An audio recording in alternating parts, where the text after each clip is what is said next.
Hey guys, so today I'm with Hollie from Basingstoke. She's a driving instructor. Hi. You good? Hey Drone, yeah, I'm good. Cool. Yeah. So today we're gonna go for a bit of a drive and just have a conversation, yeah? Yep. So when you're ready, let's go. Okay.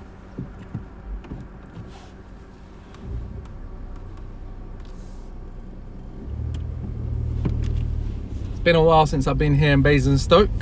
Has it changed much since I've been? Just more roadworks. So what made you decide to become a driving instructor?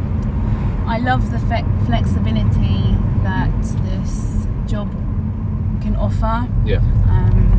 If I want to work 9 to 5, I can. If I want to work 2 hours, I can. Just what's right for the people and I. Yeah. I hear that. Yeah. I enjoy the flexibility as well. Not your typical 9 till 5, is it? No. Which is much better. That's good. That's good. So how long have you been an instructor for? I've been an instructor for a couple of years now, and I love it. No day's the same. I enjoy meeting new people, all different ages as well. It's not just your 17, 18-year-olds, pupils that I teach. My eldest has been 63. 63? Yeah, wow. Girl power. Jeez. She passed just before New Year's Eve. So congratulations, well done. Yeah. Wow, yeah. I think surprisingly enough, people automatically think becoming a driver or learning to drive is always simply for people that are 17 years old that just got the provisional license, so they need to learn to start driving. Whereas, yeah, you got all different types of ages. What lesson has stood out for you the most? I've got to say, when a pupil came through to me on the books and they were from Romania. Okay. And their license expired, so they needed to take their lessons again. Yeah. And he brought his son along with him, and he was the translator. So yeah, as I said, no day's the same. Wow, that's crazy. So how was that? Navigating that? It was challenging. Yeah. But I love a challenge, and he's also passed now. Well done, congratulations. Yeah. Don't get me wrong, there have been some pupils that have been ready for their tests and have unfortunately been unsuccessful. Yeah. But sometimes it's just nerves get the better of them. It is, yeah. I would say to people that are going for the driving test as well, like, yes, it's one of the biggest tests of your day. Yeah. Like, it's going to be nerve-wracking. You could be the best driver there is out there, but just on the day, just nerves just get the better of you. Yeah. So you just got to try and relax. I mean, what techniques do you give to your pupils, or what do you tell them like before going for the test? I just say to them, just drive as you're already done with me.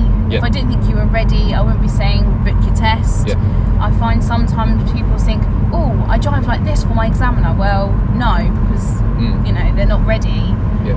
So don't change the style of driving then for the examiner. Yes, exactly. That's really important. And get plenty of sleep the night before. Have a good breakfast. And if you can, although sometimes it can be difficult, try and get a good time that's going to show your strength. So, you might want to avoid the school morning rush. Yes. So yeah, just be wise for when the time that you think about booking your test for. Yeah. Good advice. What would you say for yourself becoming an instructor was most challenging for you? The journey becoming an instructor. Yes. Now, although I've said obviously nerves can get the better of you. They really can. For my part 2, which is your driving ability. I do find sometimes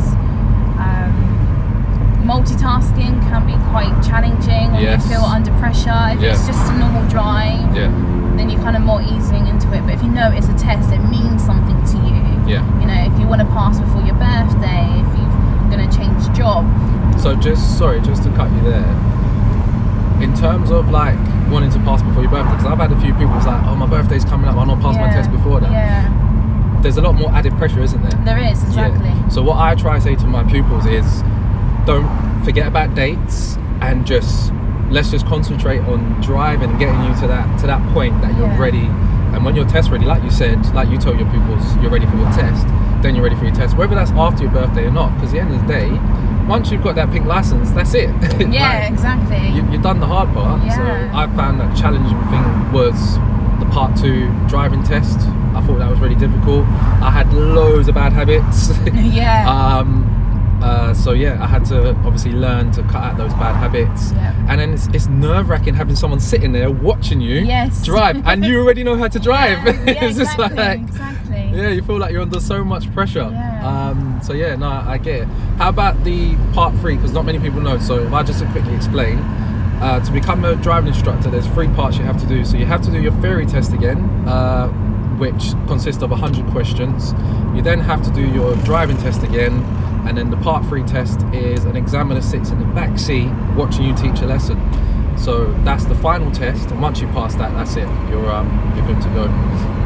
So how did you find your part 3 test? Yeah, again, very difficult and challenging. You just need to remember, for anyone that does want to become a driving instructor, that even if you have tried to support your pupil, if it's not quite going as planned, if they are still making a few driving faults, then it's not necessarily you that's at fault. So that was one of my feedbacks, that even though the lesson hadn't gone quite as well as hoped, it wasn't all down to me. So you might give your pupil the best tips of how to do a hill start, and if you then decide to go off back onto the main road and do a hill start and it goes wrong, just remember, it's okay. You've given them the tools, it's down to them how they deliver it. And that's it. What advice would you give for like a brand new pupil that's wanting to start lessons? What would you say to them? So even if they haven't ever been in the car to drive, such as with their mum or dad or whoever, you can actually learn quite a lot from just watching the driver. So watch your mum and dad, see how they approach a roundabout, see how they get the car started for themselves. When do they give a blind spot check, keeping themselves safe? In terms of teaching, is there any subjects in particular that you enjoy teaching most? Like, for instance, like parallel parking? Yeah, parallel parking's great. Now, I know that's one of the stereotypically like school parallel parking, quite tricky, but actually I love teaching it, because when the pupil has a few sort of tips and advice, they think, actually, it's not as hard as I thought. Right. Okay. Is there any others like roundabouts? While we've been driving, I think we've gone past at least about 12 roundabouts. Welcome to Basingstoke, Okay. So I take it Basingstoke's just full of roundabouts, It certainly is. Oh, okay. So do you find that subject, is that pretty good in terms of teaching, or can it be quite challenging, roundabouts? So I always try and start off with clock face roundabouts. Okay. And then lead on to spiral roundabouts. So yeah, there's many types of roundabouts. So it's always good to try and understand the basics first, and then start building it up to multiple lane roundabouts. Like we're on now. Basically. Driving. Is there any particular music genre you like? What's like your go-to? Yeah, I love a bit of R&B, old school. Yes, it's got to be old school. 90s R&B, Yeah. Not the 2000s? Correct, just not the same. It is not the same. What about favourite foods as well? You got any favourites? Curry goat. Curry goat? Yeah. Nice, rice, peas and chicken as well. Yeah. Mac and cheese? Yes, the definitely. coleslaw as well? Yeah. Okay. Making me hungry now. Just thinking about food making me hungry. You got any hobbies or anything that you're into, anything you enjoy doing? Definitely Netflix. Yeah. It's got to be. And I love to go to a local track. Okay. Where we'll be visiting today. Nice. Yeah, I'd like to, because obviously sitting down a lot in the job, I like to try and get as much, activity in if I can. And do a few laps. Nice. Okay. I said a few. Random question for you. Yeah. Where was Usher at 7 o'clock? Oh, I should know this. I've seen this on TikTok. Oh no, that's why I said it. Oh no. You answer. Okay. 7 o'clock on the dot. In the drop top. He's in the streets. Some people say that they find it easier to park when there are more cars. I guess because it's kind of a guide, isn't it? Yeah. Yeah. Whereas when it's empty. So which way we going, Hollie? I would like to go You pick. right. We're going right? Okay. Right, so what I'll ask you to do, I'm going to turn into instructor now. If you pull up anywhere on the left, please. Yeah. Not into the bays, but just pull up on the left. Cool. Right, so we've got bays. Yes. I need you to reverse in any of the bays you want, please. Okay. Let's do this. So there's 2 ways of doing it, and we'll see Any way you want to do which it. way is the best Yeah, way. any way you want to do it. No added pressure. Up to you. The more you say there's no pressure, I feel the pressure. Okay. Can Hollie do this in first attempt?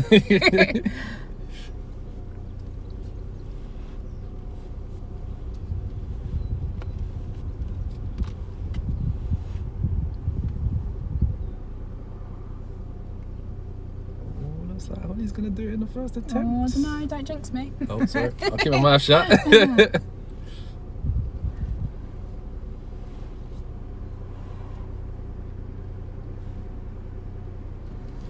Does it feel a bit like you're on a test? It does. We'll just have a look. And we're in. What do you think, guys? I'm in, yeah? You're in. Cool. Well done. Good. Challenge and done. breathe. And breathe. Well done. Cool. Well, thanks for that, Hollie. Yeah, no, So, thank you, Jerome. for those, if you're in Basingstoke, you're looking for a local instructor, Hollie is your person. Yeah. She'll pass you. Yeah. I shall do my best, Cool. yes. Take care. Yeah. Until see you next time.